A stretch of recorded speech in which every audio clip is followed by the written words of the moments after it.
வணக்கம் நண்பர்களே. கார்த்தி ரேவதி சீரியல் செம்ம பரபரப்பாக போயிட்டு இருக்குன்னே சொல்லலாங்க. பரபரப்பான கட்டத்தில் நம்ம பரமேஸ்வரி பாட்டி ரேவதி கிட்ட கொடுத்த நகையெல்லாம் நம்ம சாமுண்டேஸ்வரி கொண்டு வந்து பரமேஸ்வரி பாட்டிக்கு மூஞ்சிலே விட்டெறிகிறாங்கன்னு சொல்லலாம். இந்த கிழவி இந்த நகையெல்லாம் எங்களுக்கு தேவையில்லை, உனக்கு உனக்கிட்டே இருக்கட்டும், எங்களுக்கு உனக்கு கூட ஒட்டம் உறவும் இல்லைன்னு சொன்ன பிறகு எதுக்கு இதெல்லாம் கொடுத்து நீ எங்கள் குடும்பத்தோட ஒட்ட பார்க்குற அப்படின்னு வந்து அந்த இடத்துல எதிர்க்கிறாங்க. நம்ம பரமேஸ்வரி பாட்டி நம்ம சாமுண்டேஸ்வரியை ஏன் இதுக்கு இவ்வளோ கோபப்படுற சாமுண்டேஸ்வரி, எனக்கு பிறகு இதெல்லாம் என் பேரம்பேத்திகளுக்கு தானே சேரணும், அதனால தான் கொடுத்தேன் அப்படின்னு வந்து அந்த இடத்துல சொல்கிறாங்க. உன் பேரம்பேத்திகளா, என்னோட பிள்ளைங்க அப்படி வந்து உன்னை உறவு கொண்டாட எனக்கு விருப்பம் இல்லை, நான் விடவும் மாட்டேன் அப்படின்னு வந்து வெளுத்தெடுக்கிறாங்க. அந்த நேரத்தில் நம்ம ராஜா வந்து அவங்க அத்தையை வெளுத்தெடுக்க ஆரம்பிச்சிட்டாங்க. என்ன அத்தை, என்ன இருந்தாலும் நம்ம ராஜா மாமாவோட அம்மா, அவங்களுக்கு கொடுக்க வேண்டிய மரியாதையை கொடுத்து ஆகணும், அதுவும் கும்பாபிஷேகம் நடக்கணும்னு வந்து ஊர் மக்கள் எல்லாம் எதிர்பார்ப்போடு இருக்காங்க, அதுக்கு போடுறதுக்கு தான் இந்த நகையை பாட்டி கொடுத்துருக்காங்க அப்படின்னு வந்து அந்த இடத்துல வந்து சாமுண்டேஸ்வரிக்கு வந்து எதிர்த்து நம்ம பரமேஸ்வரி பாட்டிக்கு ஆதரவாட்டு நம்ம கார்த்தி வந்து பேசுகிறாங்க. இதை பார்த்து வந்து சாமுண்டேஸ்வரிக்கு செம கடுப்பாறாங்க. என்ன இந்த கிழவிக்கு ஆறுதலாக இவன் பேசுகிறான், அப்போ நான் ஒரிஜினல் கார்த்தி, இவன் தான் வந்து ராஜசேதுபதியோட ஒரிஜினல் பேரனா இருப்பான் போல் அப்படின்னு வந்து நம்ம சாமுண்டேஸ்வரிக்கு வந்து தூக்கி வாடி போடுது. இதுக்கு மேலே வந்து நம்ம அத்தைக்கு இடம் கொடுத்தா பாட்டிக்கு இப்போ தான் கத்தி குத்து வந்து பட்டு உடம்பு சரியில்லாமல் இருக்குது, இந்த நேரத்துலையும் பாட்டியை இவ்வளோ எதிர்க்காங்க அத்தை, அது சரிப்படாத, பாட்டியை பத்திரமா பாதுகாக்கிறது நம்ம பொறுப்பு அப்படின்னு வந்து அந்த இடத்துல சாமுண்டேஸ்வரியை எதிர்க்க ஆரம்பிச்சிட்டாங்க. அதை பற்றி தான் இந்த வீடியோக்குள்ளே பார்க்க போகிறோம். அதுக்கு முன்னாடி சேனலுக்கு லைக் அண்ட் சப்ஸ்கிரைப் பண்ணுங்கள் ஃப்ரெண்ட்ஸ். பக்கத்தில் இருக்க பெல் ஐக்கானையும் கிளிக் பண்ணுங்கள், அப்போ தானே போடுற ஒவ்வொரு வீடியோவும் நோட்டிஃபிகேஷனாக உங்களுக்கு கிடைக்கும். வாங்க ஃப்ரெண்ட்ஸ், வீடியோக்குள்ளே போகலாம்.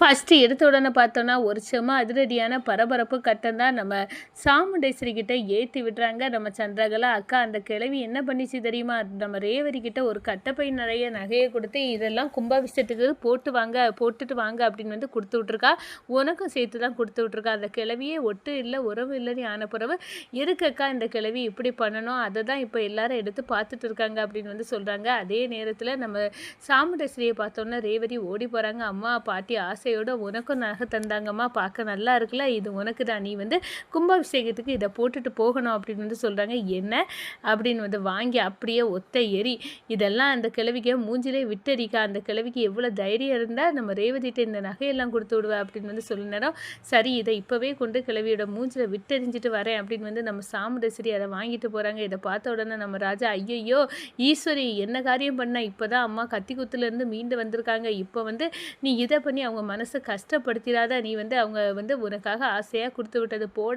இஷ்டம் இல்லாட்டாலும் சும்மா இருக்க வேண்டியதானே, இப்போ எதுக்காக அதை கொண்டு அவங்க மூஞ்சில் விட்டெறிகிற, நிறுத்துங்க, நீங்கள் வந்து உங்கள் அம்மாக்காக நல்லா சப்போர்ட் பண்ணி பேசுகிறீங்க, இந்த கிளவிக்கிட்டே நான் சொல்லிட்டேன்ல ஒட்ட வேண்டாம் உறவு வேண்டாம்னு சொன்ன பிறகு எதுக்காக மறுபடியும் வந்து ஒட்டிகிட்டு இருக்கா, எங்கள் அம்மா சாவை நினச்சாலே இப்போ எனக்கு நடுங்குது, அதுக்கு காரணமானவ இவ தானே அப்படின்னு வந்து அந்த இடத்துல செம்மையாக வந்து கொந்தளிக்கிறாங்க. ஒன்றுமே வந்து நம்ம ராஜாவுக்கு செய்ய முடியல. ஆனால் அத்தையை இப்படியே விடக்கூடாது, நம்ம பாட்டி வந்து எவ்வளோ கஷ்டப்படுறாங்க, அதுவும் வந்து இப்போ கத்தி குத்துலேருந்து மீண்டு வரதுக்குள்ளே அவங்க வந்து தேவதிக்கு ஆசையாக கொடுத்து விட்டாங்க, ஆனால் இப்படியெல்லாம் நடந்து போச்சு, இந்த சந்திராகலா தான் இதுக்கெல்லாம் காரணம், அத்தையை தூண்டி விட்டே வேடிக்கை பார்க்குறது இவ தான் அப்படின்னு வந்து அந்த இடத்துல செம்ம கடுப்பாறாங்க. நம்ம இப்போ பரமேஸ்வரி பாட்டிக்கு மூஞ்சிலே வந்து நம்ம சாமுண்டேஸ்வரி நகையை தூக்கி எரிஞ்ச பிறகு அங்கேருந்து கிளம்பிறாங்கன்னே சொல்லலாம். நம்ம பாட்டி வந்து இப்பனே முருகா, என்ன காரியெல்லாம் நடக்குது, என் மருமகளுக்கு என் மேலே உள்ள கோபம் என்னைக்கு தீரும், நாங்கள் எப்போ ரெண்டு குடும்பமும் ஒன்று சேர முடியும் அப்படின்னு வந்து கதி கலங்கி செம்மையாக வந்து சாமி கிட்ட வேண்டி அழுதுட்டு இருக்காங்க. கொஞ்ச நேரத்தில் நம்ம ராஜா போகிறாங்க. பாட்டி நீங்கள் அழுகையை விடுங்க, எப்படியும் நான் வந்து இதை அத்தைக்கு வந்து நான் புரிய வைப்பேன், கண்டிப்பாக வந்து கும்பாபிஷேகத்தில் நீங்கள் கொடுத்த நகைகளை அத்தையை போட்டுக்கிட்டு நிற்பாங்க, அந்த அளவுக்கு நான் பண்ணுறேன் அப்படின்னு வந்து அந்த இடத்த சொல்கிறாங்க. இப்படி நடந்தால் ரொம்ப சந்தோஷம் பேரா அப்படின்னு வந்து நம்ம பரமேஸ்வரி பாட்டியும் சொல்கிறாங்க. அதோட இந்த நகையெல்லாம் எனக்கிட்ட தாங்க அப்படின்னு வந்து வாங்கிட்டு போகிறாங்க நம்ம ராஜா வாங்கிட்டு போய் அத்தை நம்ம சாமுண்டேஸ்வரிட்டே கொடுக்குறாங்க. நான் தான் வாங்கிட்டு வந்தேன் பாட்டிக்கிட்ட இருந்து, இந்த நகையெல்லாம் முறைப்படி வந்து மாமாவுக்கு சேர வேண்டிய நகை தான், இது வந்து பாட்டி வந்து தந்திருக்காங்கன்னா இவங்களுக்கு பிறகு வந்து இங்கே உள்ளவங்க நம்ம ரேவதி நம்ம அவங்க பேத்திகள் தான் இதுக்கெல்லாம் வந்து அனுபவிக்கணும் அப்படின்னு வந்து நினைக்கிறாங்க, அதுக்காக தான் வந்து தந்து விட்டாங்க, உங்களுக்கு வேண்டானா பரவாயில்ல, ரேவதி ரோஹிணி சுவாதி இதெல்லாம் கும்பாபிஷேகத்துக்கு கும்பாபிஷேகத்துக்கு இவங்க போட்டிருக்கணும்னு வந்து பாட்டி வந்து விரும்புகிறாங்க. கும்பாபிஷேகம் நல்லபடியாக நடக்கணும் அப்படின்னு வந்து நம்ம ஊர் மக்கள் முன்னாடி வாக்கு கொடுத்துருக்கோம். அப்போ இந்த பாட்டியோட ஆசையை இதில் நிறைவேற்றுவோம், இதில் ஒரு பிரச்சனையும் இல்லை அப்படின்னு வந்து சொல்கிறாங்க. நீங்கள் எதுக்காக இப்போ வந்து மாப்பிள்ளை இந்த நகையெல்லாம் அந்த கிளவிட்டேருந்து வாங்கிட்டு வந்தீங்க அப்படின்னு வந்து அந்த இடத்துல கொந்தளிக்கிறாங்க. இல்லை நான் வந்து வாங்கிட்டு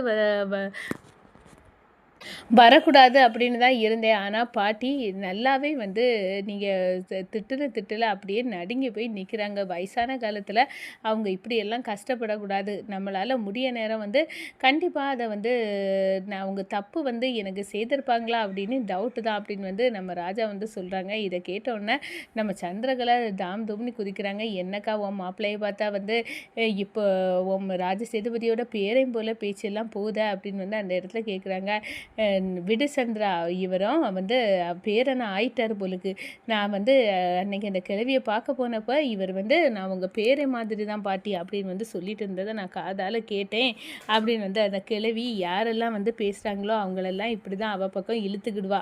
அது அவளுக்கு பிறவி குணம், அதை மாற்ற முடியாது அப்படின்னு வந்து அந்த இடத்துல சொல்கிறாங்க. அப்போ தான் நம்ம ராஜா சொல்கிறாங்க, அத்தை நீங்கள் வந்து புரிஞ்சுக்கிடுங்க, நீங்கள் வந்து அந்த பாட்டி வந்து எந்த தப்பும் செய்யலை, நான் வந்து நிரூபித்து காட்டேன் அப்படின்னு வந்து சொல்லியிருக்காங்க. உங்கள் அம்மா சாவுக்கு வேறு என்னமோ காரணம் இருக்குது, அது அந்த சண்முகம் ஏற்று அவரோட மொபைல் ஃபோன் வந்து கிடைக்கிறது வரை பொறுமையாக இருங்க அத்தை, இதில் தான் அந்த ரகசியம் இருக்குது அப்படின்னு வந்து சொல்கிறாங்க. அது எனக்கு தெரியும், ஆனால் அந்த மொபைல் ஃபோன் எப்போ கிடைக்கும், ஆனால் நான் கண் கூட எங்கள் அம்மா சாவை பார்த்தவன், எனக்கு தெரிஞ்சு இதெல்லாம் எங்கள் அம்மா சாவுக்கு இந்த பரமேஸ்வரி கிழவி தான் காரணம், பொறுமையாக இருங்க அத்தை, உண்மையை கண்டுபிடிச்சிடலாம் அப்படின்னு வந்து அந்த இடத்துல நம்ம ராஜா வந்து சொல்கிறாங்க. இந்த சைடு பார்த்தோன்னா தீபாவதிக்கு கால் பண்ணி நெருக்கடி கொடுக்குறாங்க.